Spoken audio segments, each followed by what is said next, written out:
এই ভিডিও থেকে নিশ্চিত হতে পারবেন।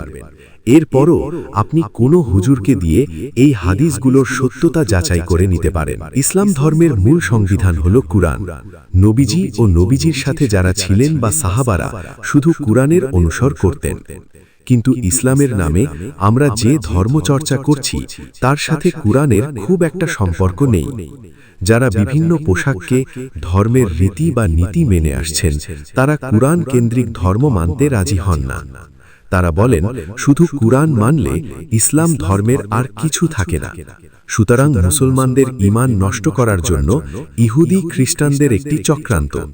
কাবার ইমাম থেকে ইরানের সর্বোচ্চ ধর্মীয় নেতা সকল আলেম ইমাম স্কলারদের এমন দালাল উপাধি পেতে হয়েছে। সহিহ হাদিস অস্বীকার করলে যদি কুফরি হয় তবে হাদিস সংগ্রহ সংকলনকারী ইমাম সাহিকুল হাদিসরা এই তালিকায় পড়বেন। কারণ সবাই কোনো না কোনো হাদিস অস্বীকার করছেন।